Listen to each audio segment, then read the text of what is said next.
Nuestro pan de cada día, alimento para el alma, Él es pan. Sigue disfrutando de nuestro contenido en nuestro canal Pan de Vida Eterna.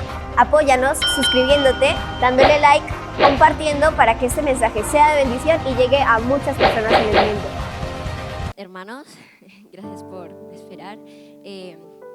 Bienvenidos un día más a la casa de Dios, a este espacio donde podemos alabarle y glorificarle en unidad. Amén. Usted hoy se dispuso a estar aquí, a venir a este lugar, a pesar de que tal vez algunos recibimos una mala noticia, otros recibimos una buena noticia, pero todos venimos con un mismo sentir de darle las gracias, porque estamos aquí hoy, a pesar de las adversidades, a pesar de lo que venga, Él está con nosotros. Amén. Y tenemos que creerlo. En nuestro corazón debe haber un sentir por es tener una comunión con Dios, por que Él llene lo que nadie más puede llenar. Amén. Le invito a que se ponga de pie. Vamos a empezar con algo más fuerte para que nos vayamos despertando, pero quiero que en su corazón haya el que escuche que al cantar la letra y al cantarle a el Padre nuestro, usted sienta la letra, sienta cómo Dios se mueve a través de este lugar, porque esta es una cita especial con Él, una cita especial con el Dios que se entregó y que sufrió por nosotros.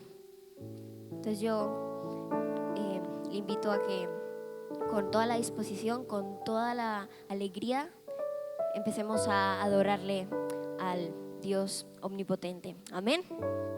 ¿Cuántos dan un grito de júbilo? Yo sé que estamos madrugados, algunos más que otros, pero vamos a decirle a Dios por qué estamos aquí. A decirle a Dios que en serio queremos entregarle lo que somos, sin miedo, sin temor, sin tristeza, sino sentir la alegría que Él nos da. Vamos a hacerlo otra vez. ¿Cuántos dan un grito de júbilo? Eso, así está muy bien. Vamos a alabar el nombre de Dios. Todos con las palmas. Capítulo 25, Isaías capítulo 25, versículo 1.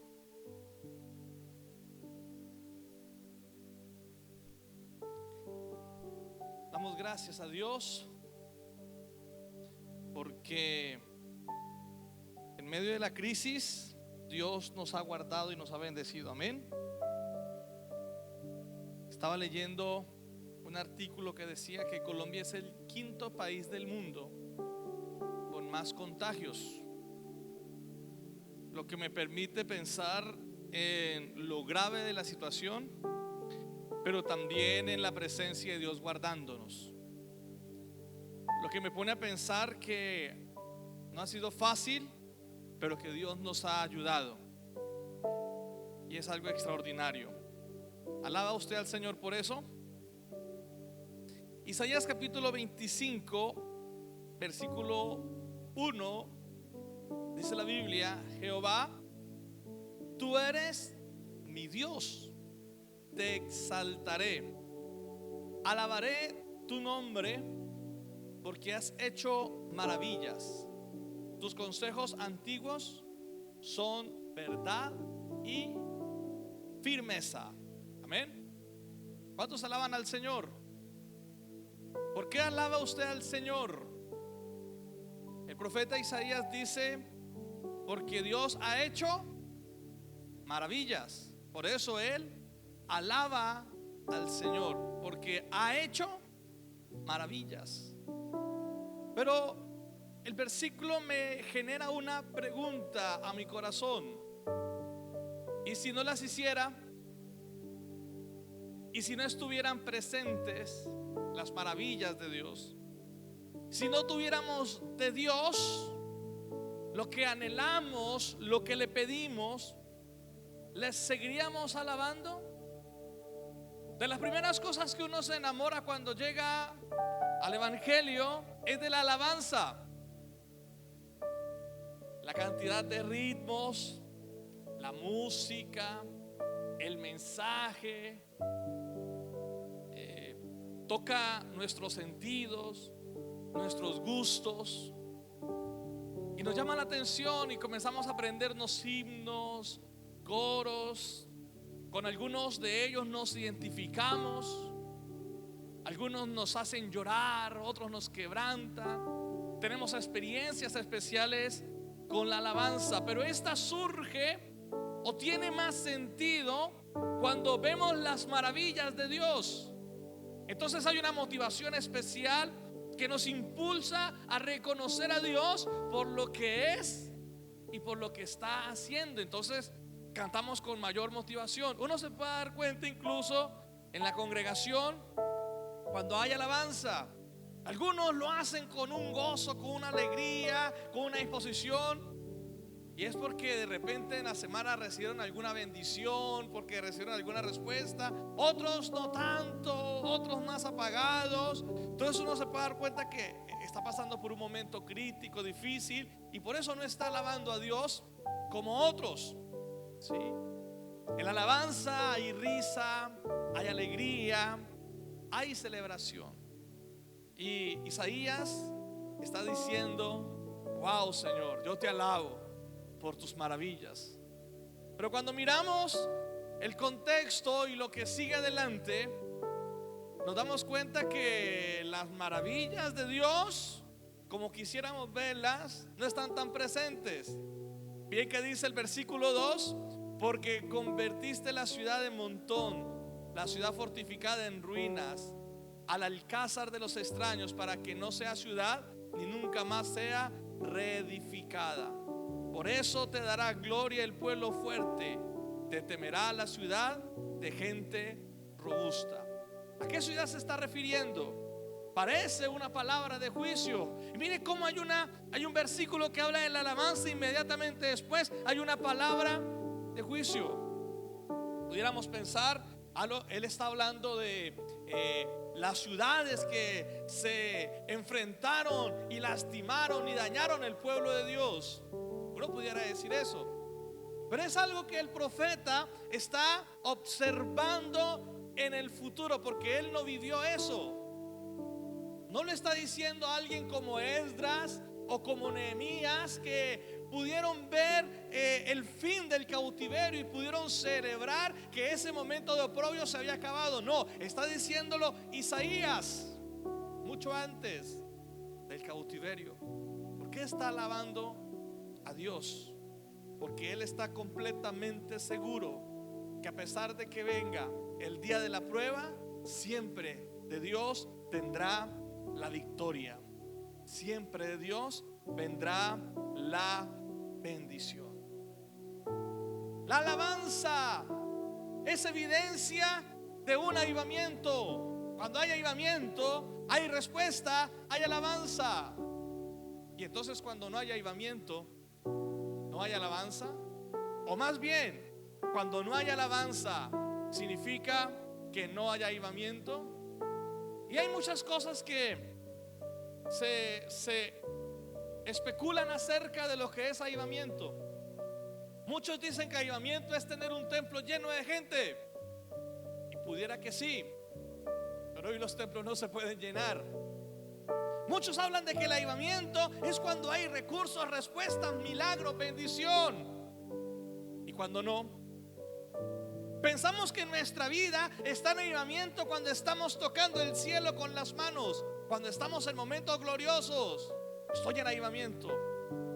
Pero cuando yo observo la Biblia, nuestro avivamiento como iglesia empezó el día de Pentecostés, y que yo sepa, no se ha acabado. Amén. Sí, el avivamiento no se ha acabado, porque el avivamiento significa que el Espíritu Santo está presente, y que yo sepa, no se ha ido. ¿O sí?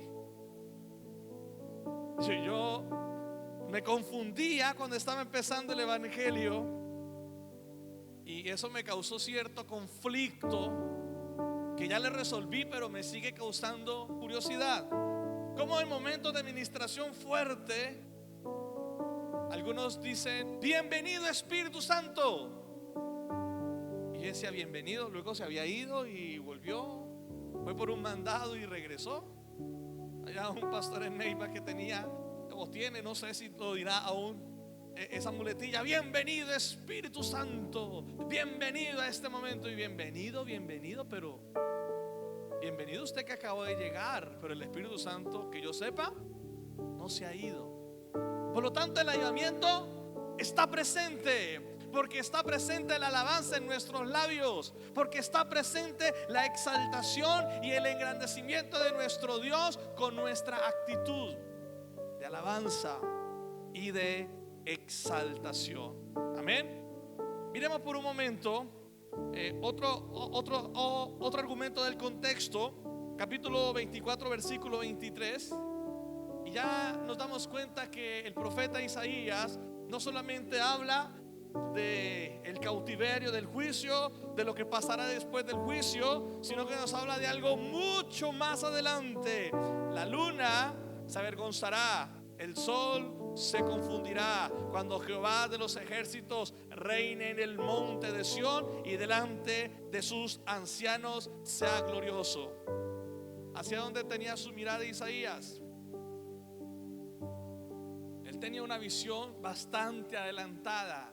Está hablando del día postrero, cuando nuestro Dios sea el que reine sobre toda su creación, cuando toda rodilla se doble ante la majestad del Omnipotente y del gran Rey de reyes y Señor de señores. Hacia allá está mirando Isaías, hacia allá, hacia las maravillas que Dios ha hecho siempre y las hará siempre, cuando se siente sobre el gran trono, exaltando y glorificando al Señor. Amén. Vamos a estar mirando algunos escenarios propios de todo lo que hemos hablado en estos días, del cautiverio y de lo que pasó después del cautiverio. Hemos hablado de Zorobabel, hemos hablado de Esdras, seguiremos hablando de esos personajes, pero hoy nos vamos a enfatizar en el término alabanza. ¿Qué papel juega la alabanza en el culto, en la reconstrucción? Porque recuerde que después del cautiverio los hijos de Dios, el pueblo se encargó de reedificar, y no solamente de reedificar una ciudad abandonada, sino de reedificar el templo, la adoración, el culto y el sacrificio. Vamos a estar mirando lo que dice el Salmo 137, versículos 1 al 4, por favor. Salmos 137, versículos 1 al 4. Este es un salmo triste. Es un salmo que muestra el lamento y la angustia de los que estaban allá en medio de la crisis, allá en medio del oprobio. Salmo 137, versículos 1 al 4. ¿Dicen amén? Muy bien. Junto a los ríos de Babilonia, allí nos sentábamos, y aún, ¿qué hacían ellos? Llorábamos. ¿Y por qué lloraban? Acordándonos de Sión. Les explico. Sión es el monte encima del cual está ubicada la ciudad de Jerusalén. Dice que cuando se habla de Sión y de Jerusalén en la palabra, casi que se refiere a lo mismo. Es como si habláramos del Valle de Laboyos. ¿Sabe usted qué es el Valle de Laboyos? El valle en medio del cual está ubicada ¿qué?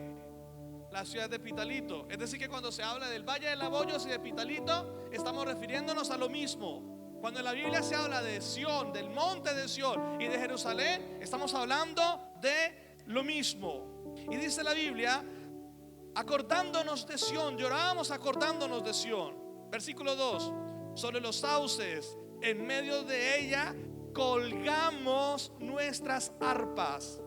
Y los que nos habían llevado cautivos nos pedían que cantásemos, y los que nos habían desolado nos pedían alegría, diciendo: cantadnos algunos de los cánticos de Sión. Pero el versículo 4 es desgarrador. ¿Cómo cantaremos cántico de Jehová en tierra de extraños? ¿Cómo le parece esa pregunta? Es dramática. ¿Cómo vamos a alabar en medio de esta humillación? Lo hemos perdido todo. Estamos mal. ¿Cómo vamos a cantar? ¿Cómo vamos a glorificar al Señor? No tenemos palabras para describir la grandeza del Señor. Estamos tristes, frustrados, abatidos. Hermanos, la alabanza tiene que estar presente aún en los momentos de crisis más profunda. Amén. Me viene a la mente Job, cuando dijo: yo sé que mi Redentor vive. Cuando dijo eso, cuando lo había perdido todo, hasta su salud. Pero él decía: aunque mi piel se deshaga, yo sé que voy a ver a Dios. El pueblo de Dios decía: no tenemos fuerzas, no tenemos ganas, no tenemos ánimo, no queremos alabar. ¿Cómo vamos a alabar? Estamos lejos de nuestra tierra, de nuestra ciudad. Estamos lejos, estamos en tierra extraña. Hay opresores allí. Y la alabanza se convirtió en un escenario de burla. Es decir, que los opresores les decían: canten, a ver, canten alabanzas, canten. ¿Quiénes eran los que decían eso? Aquellos que los oprimían. ¿Ves? Pero me llama la atención aún más cuando expresan: colgamos nuestras arpas. Preocupante. Colgamos nuestras arpas. ¿Sabe qué es un arpa, no? El instrumento musical propio de la alabanza. Colgamos nuestras arpas. Ya no tenemos motivo, ya no tenemos ganas, no tenemos fuerza, no tenemos absolutamente nada.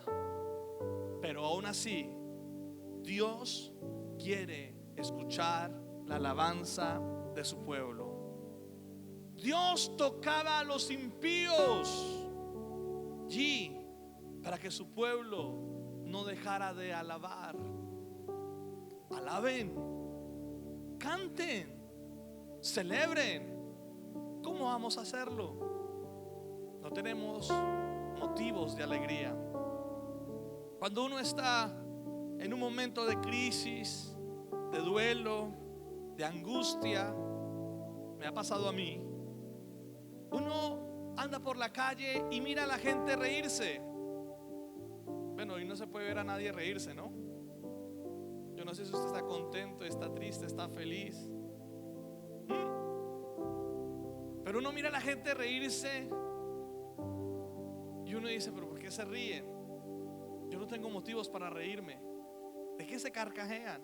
Yo no tengo motivos para carcajearme. Es más, uno dice: es que a uno como que le gustaría cerrarles la boca. No se rían, mire por lo que estoy pasando. Pero pues la gente, ¿qué culpa? ¿Y cómo va a saber que estamos sufriendo? Hermanos, aún en los momentos más críticos tenemos que alabar a Dios. La depresión, la desesperación, eso es para los que no tienen a Cristo. Eso es para los que no tienen la esperanza que nosotros sí tenemos. Alabemos al Señor. Nadie le va a pedir que cante, que brinque, que salte, pero que sí desde su corazón haya una expresión de alabanza, de exaltación y de agradecimiento a Dios. Nadie le va a pedir que haga lo que por supuesto usted no puede hacer, pero aún allí tocando el polvo, alabe a Dios, adore al Señor. Amén. Vamos a continuar en los salmos. Retrocedemos un poco al Salmo 126, versículos 1 al 6.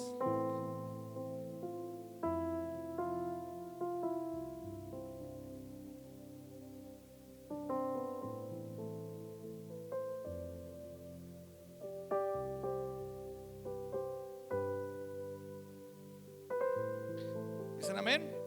126. Cuando Jehová hiciere volver la cautividad de Sión, seremos como los que sueñan. Entonces nuestra boca se llenará de risa y nuestra lengua de alabanza. Entonces dirán entre las naciones: cosas grandes ha hecho Jehová con estos. Grandes cosas ha hecho Jehová con nosotros. Estaremos. Haz volver nuestra cautividad, oh Jehová, como los arroyos del Negev. Los que sembraron con lágrimas, con regocijo segarán. Irán andando y llorando el que lleva la preciosa semilla, mas volverá a venir con regocijo, trayendo sus gavillas. Hermanos, hay que alabar en el oprobio, en la crisis, en la necesidad, pero también hay que alabar en la esperanza. Cuando el Señor hiciere volver la cautividad de Sión, seremos como los que sueñan.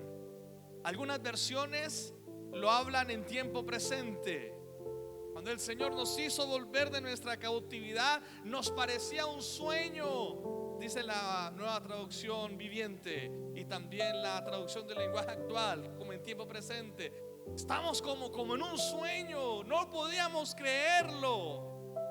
Pasado, presente, hermano, nuestra esperanza está más viva que nunca.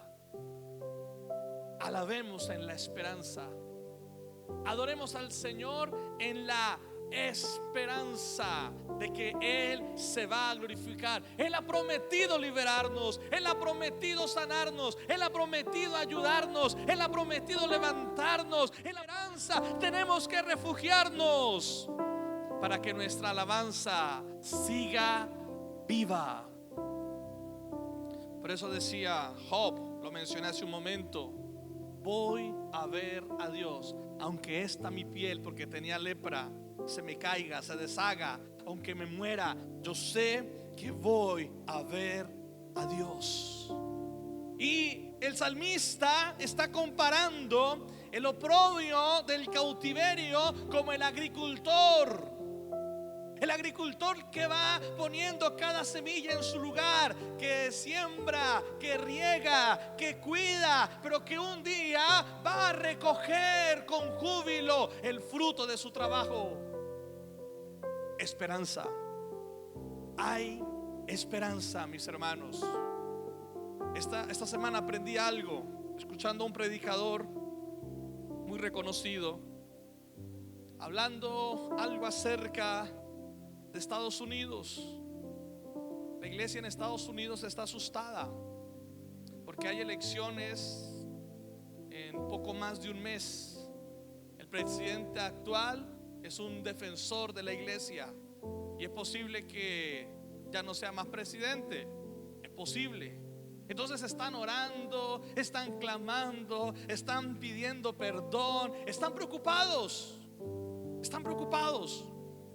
Y decía el predicador que escuché: no quisiera ser pesimista. Decía él, no quisiera ser pesimista. Hablaba del escenario político, del escenario espiritual, del escenario religioso, y decía: no quisiera ser pesimista, pero esta es la realidad. Y como que el Espíritu Santo me hablaba y me decía: ni pesimistas ni optimistas. Y yo, ¿cómo así? Y me recordó lo del famoso pensamiento positivo, ¿se acuerdan? Piense positivo, piense positivo. Ese discurso de los motivadores, ¿no? Piense positivamente. Me decía el Espíritu Santo: ni negativos ni positivos.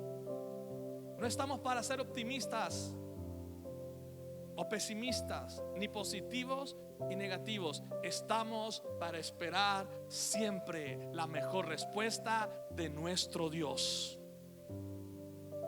No nos corresponde, hermanos, ser pesimistas o optimistas, porque la lectura de lo que está pasando, algunos los tienen muy motivados y están diciendo: uy, después de esto vendrá un despertar para la iglesia. Y amén, yo lo creo.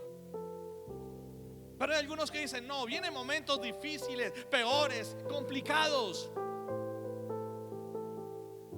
No, yo lo que creo es que Dios se está moviendo y se seguirá moviendo en favor de su pueblo, estableciendo su reino y diciéndonos con todo esto que está pasando que Él viene pronto. Y esa es nuestra esperanza, que Cristo viene pronto. No estamos para pensar, preocuparnos o alegrarnos por quién gobernará. Uy, no, es que si gobierna fulano de tal, esto se vuelve un... No, hermano. Israel vivió buenos gobiernos, malos gobiernos, gobiernos santos, gobiernos impíos, y Dios hizo su voluntad. No, es que si pasa eso, no, vamos a orar, vamos a orar. Uy, el día de las elecciones hay que hacer vigilia, hermano, para que Dios nos dé. No, que gobierne el que Dios determine que tenga que gobernar. Amén. Eso lo digo con temor y temblor, porque nuestra esperanza no está en un gobierno humano. Nuestra esperanza está en el gobierno universal de nuestro Dios. Denle un aplauso al Señor por eso.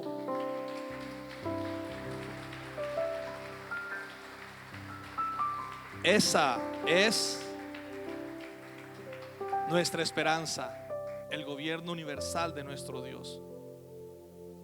No podemos, hermanos, pensar no, es que lo que viene va a ser difícil, va a ser peor, va a ser complicado. No, cada uno va a dar una opinión, una lectura, un pronóstico. Esa no es nuestra esperanza, y nos llenamos de angustia, de temor. Estamos pendientes. Los primeros 2 meses de pandemia, hermanos, me miraba todas las emisiones en el noticiero, y con esa angustia y con esa preocupación, un día decidí apagar ese aparato. Esperamos en Dios, esperamos en Dios. Y ahora están promocionando lugares turísticos. Abrieron tal lugar y abrieron tal otro. Sí, pero es que no se dan cuenta de las estadísticas. Al final, ¿a quién le creemos? Es una cosa loca, hermanos, loca. Sí, porque mientras por un lado están diciendo estamos viviendo el peor momento de la pandemia, por otro lugar están diciendo abrimos tal lugar, venga y conózcalo. ¿Cómo así? O sea, no, hermanos, nuestra esperanza está puesta en Cristo. Esa es nuestra esperanza, hermanos, en un gobierno. No se preocupe por eso. Ahora, no estoy diciendo que no oremos. Oremos. Clamemos al Señor por gobernantes justos. Clamemos al Señor por gobernantes que tengan temor de Dios. Clamemos al Señor por personas idóneas para poder gobernar y poder considerar a Dios. Pero no nos desesperemos, porque esa no es nuestra esperanza, hermanos. Sí, entonces, si gana el que queremos, aleluya, gloria a Dios. Y si gana el que no queremos, ¿se va a acabar la alabanza? ¿Se va a acabar la alabanza? Igual hay que hacer lo mismo. Hay que trabajar, hay que servirle al Señor, hay que predicar el evangelio. Entonces no podemos limitar nuestra alabanza a ese tipo de cosas, a ese tipo de pronósticos. Alabemos al Señor siempre en la esperanza, como el agricultor que tiene esperanza de que lo que ha sembrado producirá. Amén. Esa es la alabanza. Algunos se han atrevido a decir, y es muy probable, que el autor de este salmo, el 127, es Esdras. Esdras ya estaba viejito cuando terminó el cautiverio, pero Esdras tuvo la oportunidad de ver el cautiverio en todos los escenarios, empezando, durante y finalizando. Tremendo. Ya hablamos de las características de Esdras, ¿no? Con la palabra, versado, enamorado de la palabra.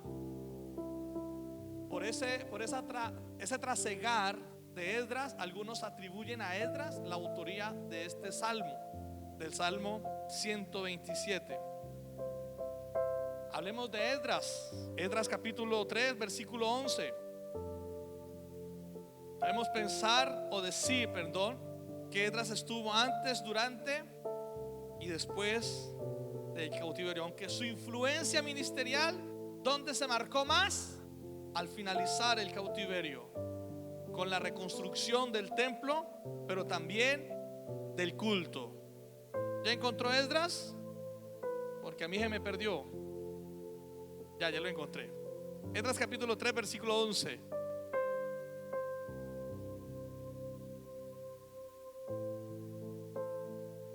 Y cantaban, alabando y dando gracias a Dios, diciendo: porque Él es bueno y porque para siempre es su misericordia sobre Israel.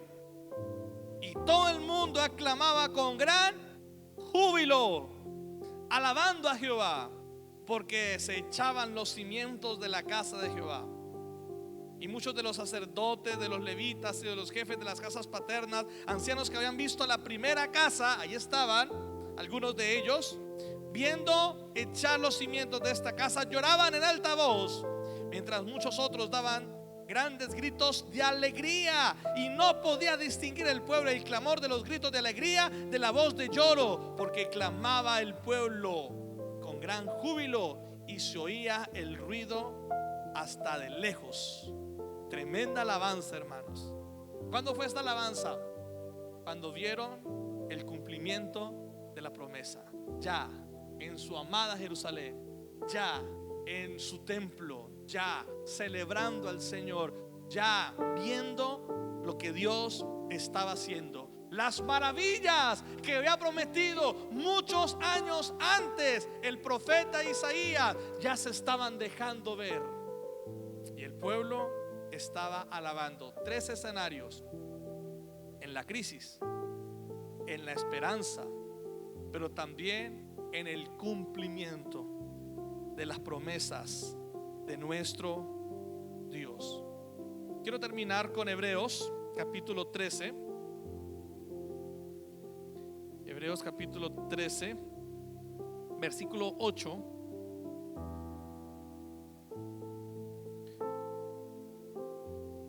Hebreos capítulo 13 versículo, le dejo el 7 de tarea, pero vamos a leer solamente el 8. Jesucristo es el mismo ayer, hoy y por los siglos. Amén. Ese versículo es como raro, ¿cierto? Ayer, hoy y por los siglos. Los seres humanos cambiamos. Los seres humanos estamos sometidos a muchos cambios, de acuerdo a nuestro entorno, de acuerdo a nuestras experiencias, de acuerdo a la idiosincrasia, de acuerdo a muchos factores. Cambiamos, a las decisiones que tomamos. ¿Sí? ¿No ha escuchado la expresión? Oiga, usted no era así, usted era más serio? ¿A usted no le han dicho eso? A mí tampoco. Somos cambiantes, pero el Dios omnipotente, poderoso y soberano en el que hemos creído, no. Es el mismo ayer, hoy y siempre, por los siglos de los siglos.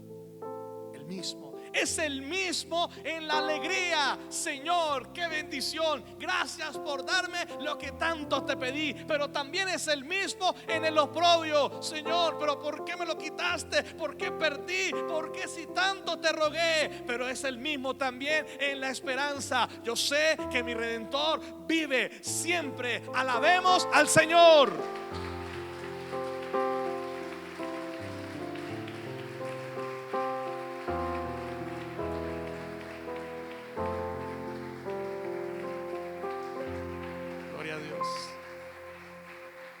Oye, ese aplauso sonó hermoso. Siempre, hermanos. Yo sé que no es lo mismo un culto virtual que un culto presencial. Yo sé que no es lo mismo. Por eso estamos haciendo este esfuerzo. Yo sé que no es lo mismo. Pero, hermanos, la alabanza, sí. Cuando yo estoy en las alboradas por Facebook, yo miro su perfil chiquitico allí y los empiezo a mirar a todos. Y cada vez que alguien se conecta, sale: fulano de tal se conectó, fulano de tal se conectó. Así no diga nada, pero sale el letrerito. Por eso es que yo lo saludo.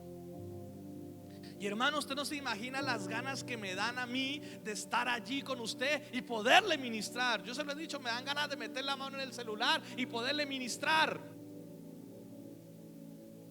Igual tampoco lo puedo hacer ahora. No se puede. Pero me doy cuenta, hermanos, que aunque yo no lo pueda hacer, el Espíritu Santo sí. Sí. En estos días hablaba con una hermana y fue una conversación tan bonita y tan emotiva. Y comenzamos a conversar de las cosas, de lo triste que nos sentíamos por el fallecimiento del pastor Oscar. Me decía ella: pastor, es que yo no puedo ir, pero los acompaño con lo poquito que es mi oración. Y le decía: no, hermana, no es poquito, es mucho. Y nos pusimos a llorar los dos. Otro hermano también, nos pusimos a llorar. ¿Sabe por qué? Porque aquí estaba el Espíritu Santo y al otro lado de la línea también estaba allí. Y nos ministramos. Bueno, el Señor nos ministró al mismo tiempo. Nos consoló, nos fortaleció, nos ayudó, nos conmovió. Siempre, siempre una alabanza en sus labios. Amén. No estamos aquí para ser positivos o negativos. No estamos para ser optimistas o pesimistas. Estamos para esperar la mejor respuesta de nuestro Dios. ¿El futuro es incierto? No, el futuro no es incierto. Lo conocemos perfectamente. Ya el Señor lo reveló. Y nos reveló que un día sonará la trompeta.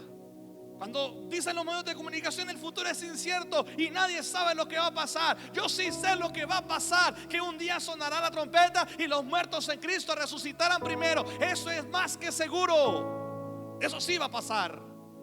No que es que el futuro es incierto, que la economía, que qué va a pasar por aquí, que qué va a pasar por allá, que la crisis. Y hermanos, mi esperanza es Cristo. Y lo alabo. Y le enseño a mis hijos a alabarlo. Claro que ellos lo hacen de manera diferente, ¿no? Ellos lo hacen con rap y con reggaetón y con redimido. Lo hacen a su manera.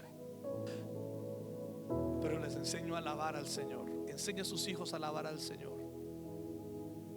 Que lleguen sus hijos siempre a recordar sus expresiones de alabanza y de exaltación. Pongámonos de pie por un momento, por favor.